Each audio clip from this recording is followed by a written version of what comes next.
What's going on, guys? Chris here from Adamantem Productions, and today we have a special video because today I'm gonna show you guys how to take better pictures for Instagram. We gotta blow up that feed. You know, you gotta get some better pics on there. Great pictures that are just like, bruh, how the fuck did you just take that picture? But first, I gotta stop by one of my friend's house. She needs some help with something, so well, you know how it goes. So you chipped your nail, you stubbed your toe, you lost your phone. Life's a rolling stone on a broken roller coaster. Scream shit, move on. Throw your hands up, move on. It's all good. Today is your day. As you see, I broke it.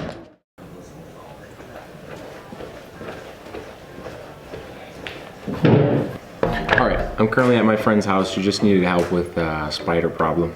Now, for today's video, like I mentioned before, we're going to be talking about taking pictures for Instagram. Now, the three most important things I find when I'm taking pictures is, first of all, it is the composure. No, not the composure. Oh, Nasya, say hello to the vlogs. Okay, you messed me up. Anyways, first, the most important thing is lighting. Now, it is very underlooked, and I can see on a lot of people's Instagrams, the lighting is poor or it is not used in an artistic way. And honestly, lighting is the most important thing in a picture. And I'm gonna show you that today as we're gonna go out. I don't know if she wants to be my model, but I'll find someone and I'll show you why lighting is super important. Second thing is composition. And composition is basically how the shot is framed and where the subject is in the frame. Now, there are some techniques that I'm going to show you today that will maximize the, maximize the aesthetic of the picture through composition. Because honestly, I gotta stop saying honestly, because that is a very key component for when creating a beautiful picture. And those were the things that have to do with camera settings and all that, or using the camera. Second most important thing is the actual subject, the person, you. If you're taking a picture of yourself, you gotta look good, right?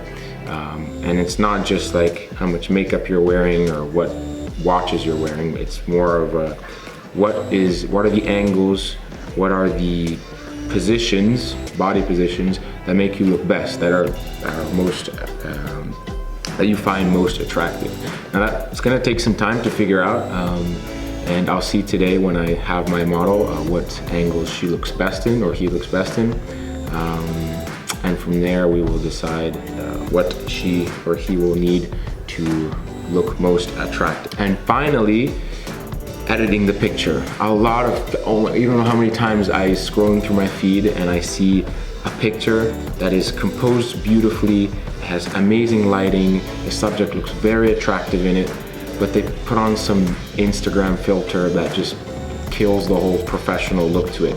And I'm gonna show you on my phone using an app, Lightroom, and it's free, and I'll show you all the techniques that I use that give you the best shots, and maximizes the color and really allows you to customize the picture in the way you want it.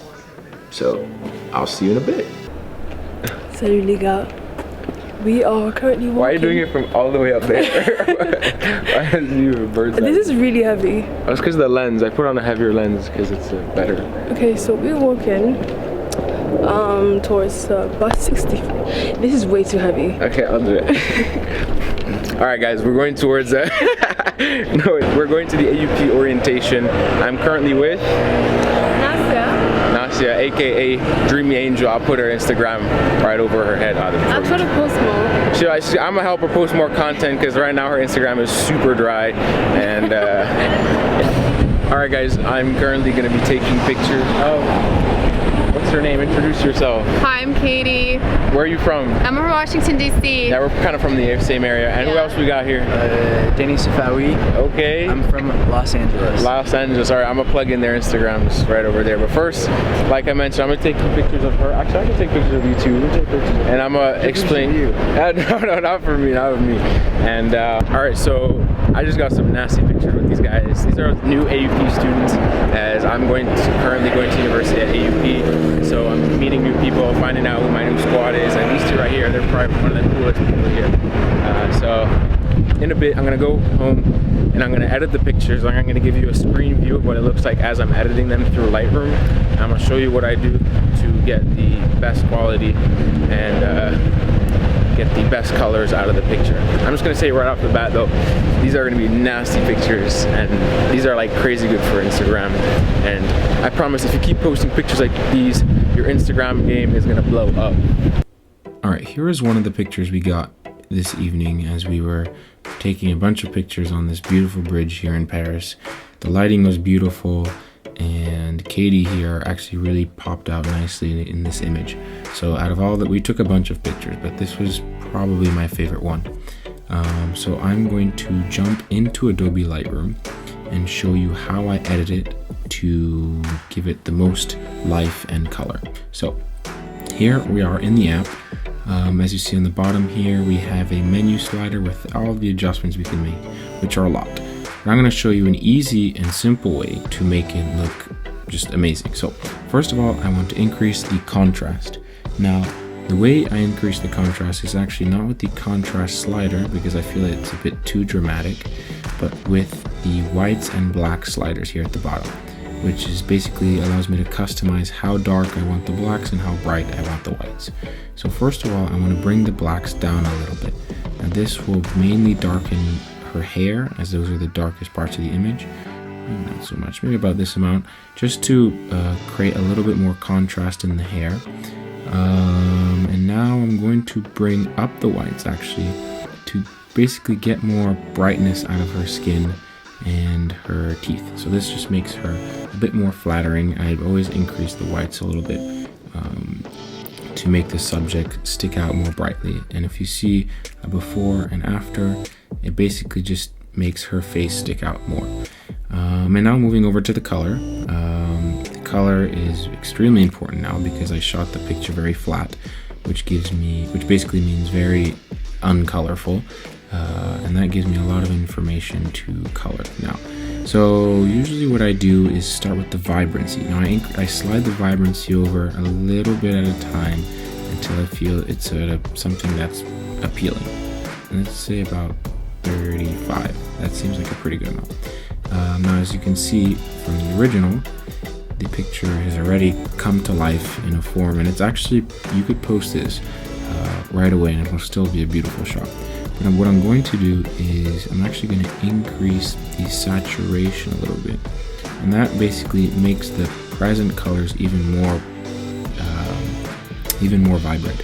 And as you can see here, her shirt is really colorful. It's a beautiful yellow, and the side of her skin where the sun is touching is becoming very, very beautiful.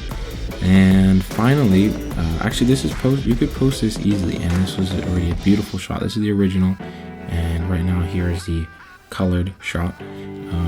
But what I'm going to do is, this is a personal preference of mine. I always cool down my images, which means you go up to the top here and you see the temp.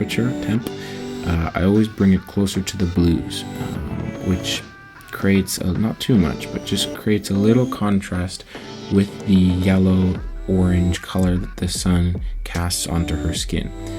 If you look at my Instagram, most of my pictures are cool in color, and that's just a personal preference. But if your Instagram is warmer, you can bring it and give it more of a summer vibe, a warmer vibe, and that will match with your feed more and do whatever you want. But I personally would go for the blue, a cooler blue, just about there. And yeah, that's pretty much it. I don't really do much else. Sometimes I can add a little bit of a vignette just to make it look more, allow you to focus a little bit more on her and less around the subject and the stuff around her. But this right here is already a beautiful shot, and I think I'm just going to save it like this. So all you got to do is just hit save at the top and you're ready to go.